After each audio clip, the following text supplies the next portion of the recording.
Hello, I am Chief Justice Roger Taney. Today I am presented with the Scott vs. Sanford issue. It's a very important case, as I've been told. Your Honor, it's time for the opening statements. Okay, bring in the defendant and plaintiff. Blanford Dred Scott is suing his owner, Sanford, claiming that he is legally free since he went to a free state and thus can be a citizen of Missouri. Sanford is claiming that Scott was legally given to him by his ex-owner's wife, and no matter where he is a slave. This is Dred Scott.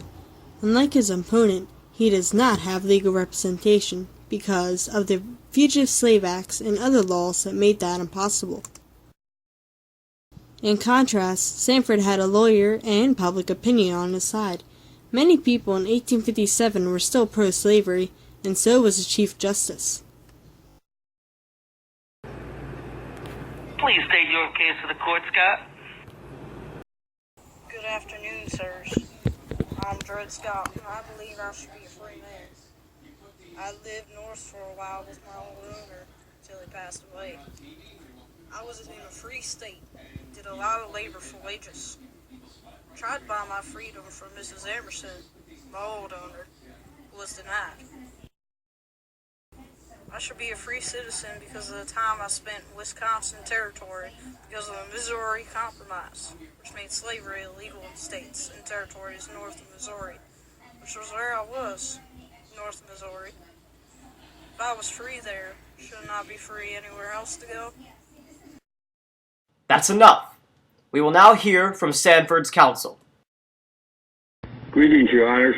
My client, Mr. Sanford, is legally obligated to Scott as much as he is to his inherited home. Since the slave is, a slave, he cannot apply to be a citizen, nor be a citizen because he is owned by Mr. Sanford. The slave should be just as able to sue for his freedom as a pork is able to file a complaint for not being properly cleaned. Thank you. Both parties are asked to remain silent as we discuss our ruling. Okay, fellow justices, what do you think?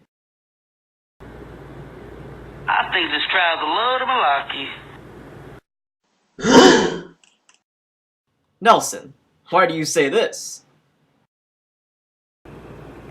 Well now, we shouldn't even be having this trial right now, as Sanford's counsel said. Dred Scott is a slave, which makes him a non-citizen according to Article 3 of the Constitution. We only handle cases from United States citizens. Concur, Nelson.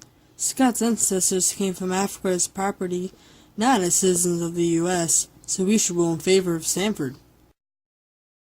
I agree with both of you that he is not a citizen, but Scott traveled north of Missouri Compromise, which should make him a free man at least.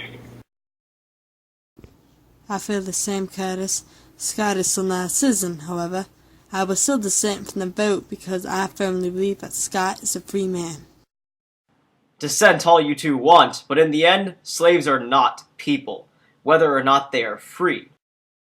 And even if we were nice enough to make the plaintiff free, he would not be a citizen of the United States anyway, because he is a black, even if his state says he's a citizen. That is my final ruling. We will vote when we are ready, with a short deliberation period. Thanks don't sound so good for me. There's no way we aren't winning. We got this in the bag. We are all done deliberating. Let's all say our verdicts.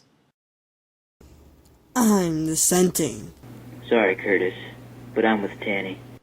Sanford wins in my eyes. Sanford, but I don't like the reason. I'm going in Sanford's favor. No! Yes, we won. You better be ready to work. Tomorrow at sunrise. Right to it.